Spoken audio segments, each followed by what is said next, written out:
Ladies and gentlemen, welcome to the first ever Knockback King Championship. Today, we'll be pitting champions that use their body to either knock back or knock up their opponent. We'll take those champions and put them in a tournament bracket against one another to see which one is to be crowned the Knockback King. Here are your competitors. Unfortunately, some champions like Malphite, Scion, and Kled have been disqualified from this tournament because their knockback abilities that use their body all come with some form of immunity to crowd control, so it wouldn't be exactly fair, would it? With all that established, let's hop into the matches and see who will be named the king or queen of knockbacks.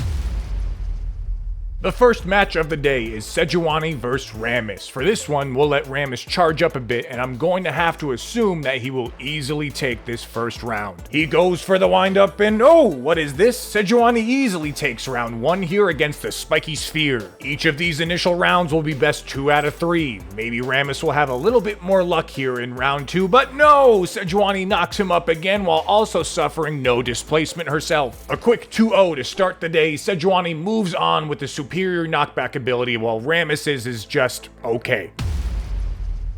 Next up, we have Vi versus Quinn. Place your bets now. We have 2 of the brawniest broads in League going head to head. Vi may have the edge here being in a TV show and all, but fame doesn't come into play into this match, just how strong your knockback is. Vi charges up her Q while Quinn waits to try and negate it. Vi releases, and oh, who would have thought Vi's Q easily knocks Quinn in the middle of her animation. Let's see if Quinn can fare better in round 2. Vi charges up once again, and oh no, the exact same result. It may look like Quinn's vault did not go off this round, but we can confirm it is on cooldown, folks. So with that, Vi advances and Quinn is out. Fresh from her prelim win off of Rammus, we have Sejuani once again versus the king of cowbell himself, Alistar. The competitors line up for their match, and here they go. And oh, as we expected, Sejuani collides into Alistar's head, and she goes nowhere, takes no damage, and wins the first round. Perhaps Ali will fare better in round 2. The competitors line up one more time, and no, Alistar has once again failed to do any damage to Sejuani, and we know who's moving on here, folks. 2 wins already under Sej's belt. This is going to be an interesting round, folks, as both of these champions have to wind up before they're able to apply their displacement effects. Let's see it. Hecarim charges his dash, and oh, that's interesting. Let's bring that in slow-mo real quick. We can see here above Galio's head in the slow-mo that airborne status is applied to him for a second, but it doesn't really move him at all, if barely. Instead, Galio completes his E animation and Justice punches the horse in the mouth. I'm looking at the judges here, folks, and they're gonna have to give this round to Galio. Maybe round 2 will be different. We see the horse charging up again, and oh no, this round is irrefutable. Galio goes absolutely nowhere, and the Hecarim is about to find himself at the glue factory. Vi is back again from her prelim win over Quinn to take on what many may consider the easier competitor of Camille. Only Camille's second part of her E will apply a knockback, so timing is going to be difficult here, but our competitors are already charging up their abilities, and oh, a very convincing win for Vi in round 1. The stun does trigger for Camille, but Vi goes absolutely nowhere. Perhaps Camille will fare better in round 2. The competitors reset and charge their abilities once again, and what is this? Camille clearly pushes Vi back, this time with her knockback tying up the series 1-1. Our first rubber match will commence now. For the final time, our competitors charge up once more, and oh man, this one's too close to call. We're gonna have to go to the judges here, and yes, they've given the advantage to Vi. Camille clearly not happy with the call here as she attempts to go for the kill, but even after she executes Vi, she's still gonna have to go home. Great fight.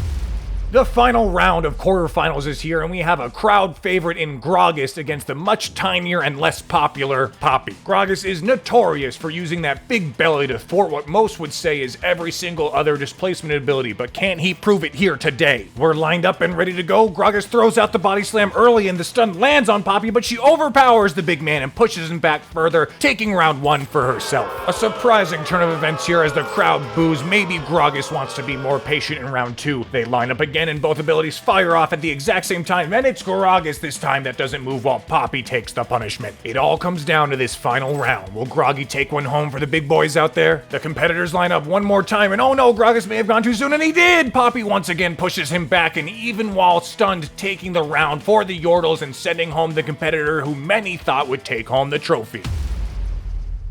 Welcome to the semifinals. We have two strong competitors to kick off this round for us with both Sejuani and Galio, both winning 2-0 in their previous bouts. Will they take this match the distance, or will one of them completely dominate the other? Galio clearly feeling more confident here with that Mastery 7 floating above his head, but let's see if he can back it up. Round 1 commences, perfect timing from both competitors, and Sejuani takes no damage or knock-up, instead delivers a convincing round 1 to the goading Gargoyle. Galio clearly upset as he tries to work in auto attacks on Sejuani's Q cooldown, but our competitors quickly line up for round 2, and lightning strikes twice. Sejuani once again takes no damage, kicking Galio out of the tournament and being our first competitor to reach finals. Who will join Sejuani in the grand finals? Will it be the petite puny Poppy or the vivacious Vi? Our combatants take no time to get started. A little BM from Poppy here, using her passive for a ranged auto, but quickly we see Vi charging up her Q. Both competitors charge at one another and Poppy goes nowhere, and Vi is pushed back miles for an easy round 1 win. The arcane heroine clearly not happy with that result. She starts charging up once again, but what's this? Poppy goes too early here, not giving Vi a chance to throw out her ability. That's going to be a yellow card from the referee. Another mishap like that, a round will automatically be awarded to Vi. But for now, we reset. Minions pouring down the lane now as this round has lasted so long, but that doesn't dissuade our competitors at all. Vi charges and releases a bit early, but Poppy once again is the one that pushes Vi back, and just like Sejuani on the other side of the bracket, takes a quick 2-0 over her opponent and moves on to the finals.